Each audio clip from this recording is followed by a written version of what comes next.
Kenapa tiba-tiba kamu bertanya seperti itu, Kayla? Kayla sudah menikmati berbagai kebaikan yang menunjukkan Mama sayang Kayla. Diberi makan, diantar sekolah, dan lain-lain. Tapi aku ingin dengar langsung dari Mama. Bagus.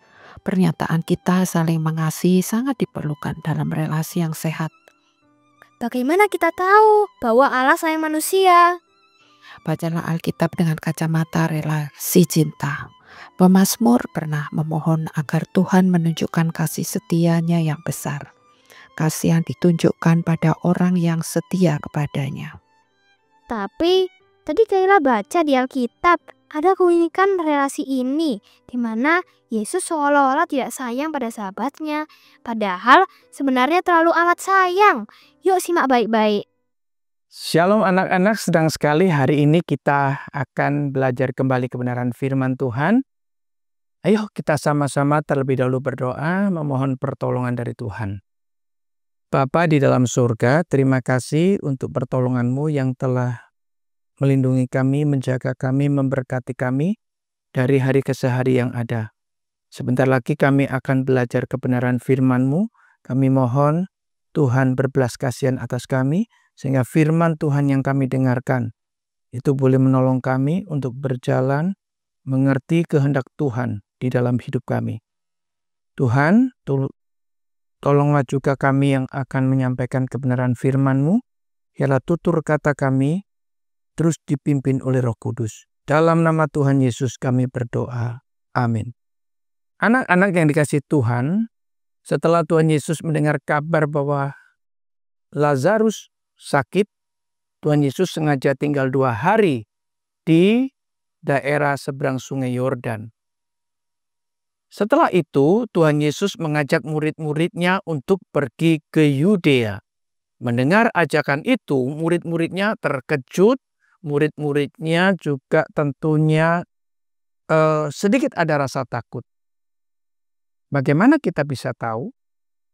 Murid-muridnya bertanya kepada Tuhan Yesus, "Guru, bukankah dalam beberapa hari yang lalu orang-orang Yahudi akan merajam engkau dengan batu?" Maksudnya menghukum mati dengan cara dilempari batu.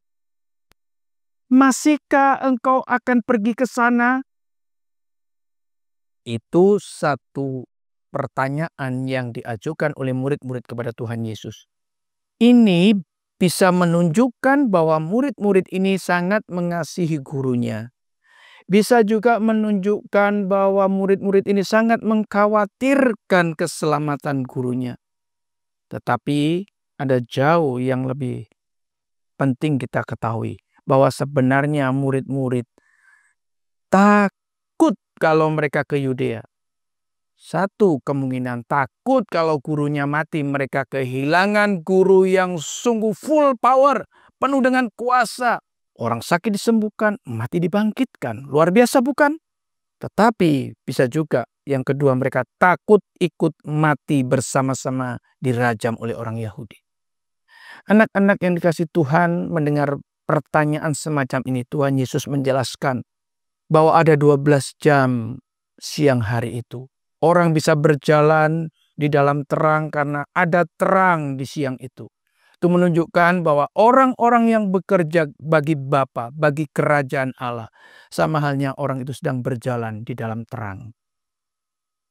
Pada waktu malam hari ketika orang berjalan, dia akan terantuk atau tersandung karena di dalam diri orang itu tidak ada terang. Itu sama dengan halnya orang-orang yang tidak bekerja bagi Bapa di sorga, bagi kerajaan Allah. Orang tersebut sedang berjalan dalam kegelapan.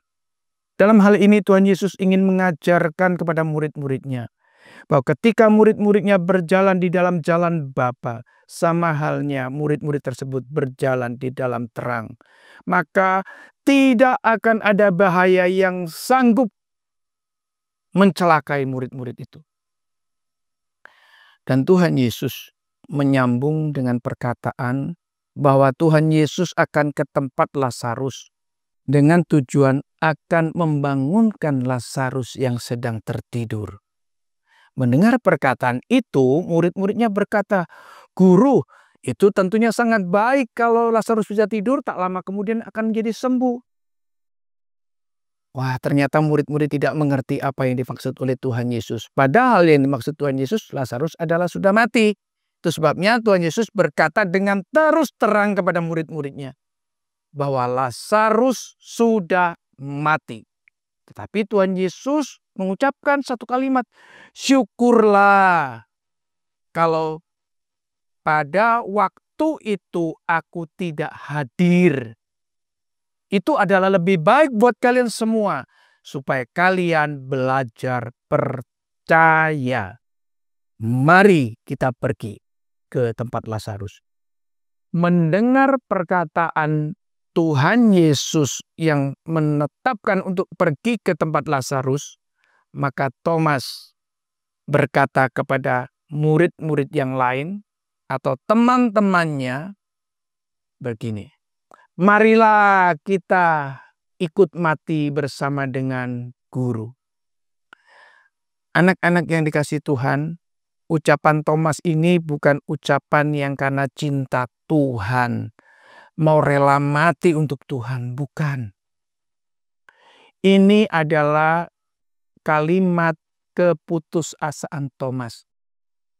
Kalimat tidak adanya pengharapan bagi Thomas dan murid-murid yang lain untuk melihat hidup di hari yang akan datang. Anak-anak yang dikasihi Tuhan, Thomas dan murid-muridnya ikut jejak langkah kaki Tuhan ke rumah Lazarus. Itu boleh dibilang karena terpaksa. Anak-anak, Tuhan tidak pernah memaksa manusia. Tuhan tidak pernah memaksa manusia. Tuhan tidak pernah memaksa manusia. Tapi sebenarnya Tuhan justru ingin mengajar, mendidik untuk murid-murid saat itu percaya. Tadi dikatakan supaya kalian semua belajar percaya. Percaya apa? Percaya bahwa Tuhan berkuasa mengatur segala sesuatu.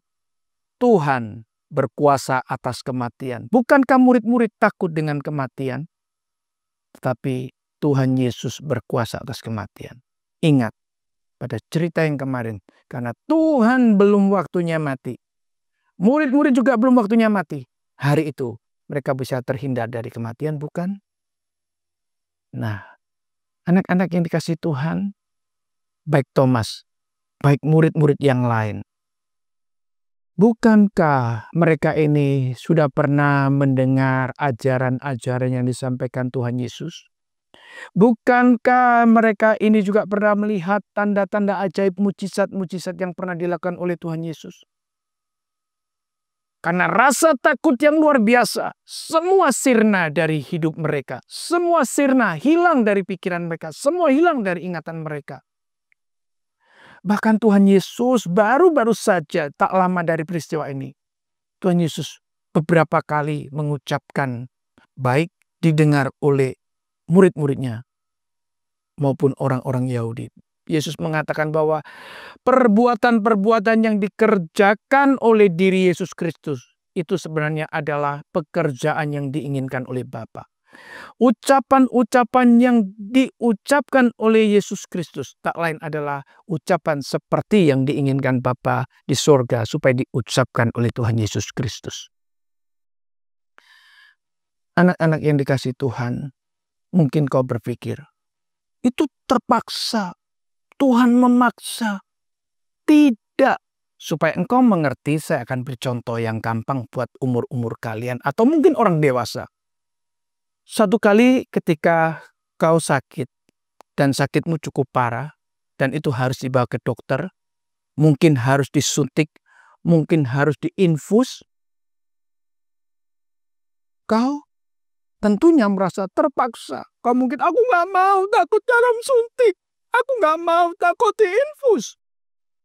Tapi ingat, orang tuamu, baik papa mamamu, bapak ibumu, atau mungkin kakekmu, ommu, tantemu, melakukan tindakan itu membawa engkau ke dokter untuk masuk ke rumah sakit karena semua orang itu mengasihi dirimu supaya kau bisa sembuh dari sakit. bukan karena orang tuamu memaksa engkau.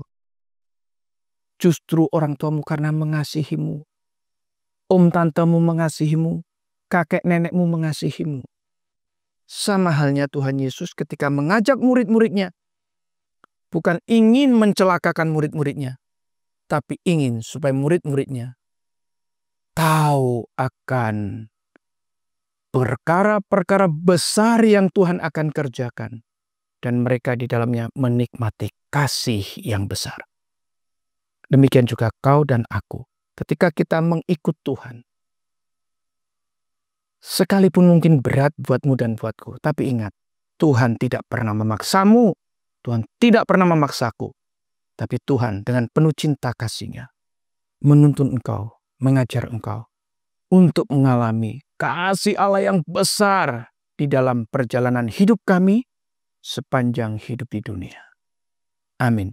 Mari kita sama-sama tundukkan kepala dan kita berdoa.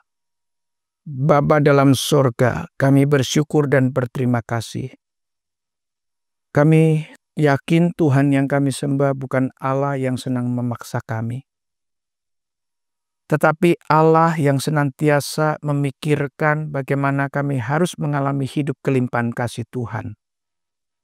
Dan juga Allah yang senantiasa memikirkan bagaimana kami tidak mengalami bahaya, sekalipun bahaya itu ada di sekitar kami.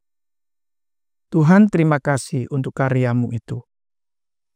Ajarkanlah kami Tuhan untuk mempunyai iman yang sungguh-sungguh yakin bahwa Tuhan Yesus, Allah Tritunggal, senantiasa menjaga kami, melindungi kami. Dalam nama Tuhan Yesus kami berdoa. Amin.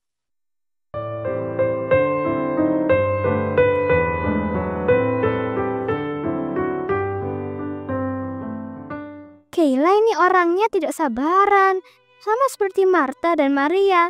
Kalau disuruh menunggu, terlalu lama rasanya. Kesal sekali. Perhatikan waktu Allah. Seringkali Dia memiliki tujuan mulia ketika segala sesuatu tampak terlambat. Benar juga sih. Hanya karena Yesus tidak cepat-cepat datang, bukan berarti Yesus melupakan kawan-kawannya di Betania.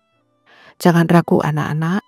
Kristus pasti bangkit menolong umatnya bila sudah tiba waktunya. Dan acap kali waktu yang telah ditentukan itu adalah saat terburuk bagi manusia. Saat pengharapan sudah lenyap, saat diri sudah hancur lebur.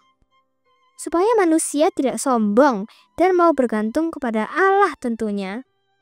Maukah kita berjalan sesuai rencana Allah yang disamakan dengan orang berjalan di saat matahari terang? Memang firman Tuhan adalah terang yang memimpin perjalanan hidup manusia. Maukah berjalan dengan pedoman firman yang besok sampai Yohanes 11 ayat 17 sampai 33?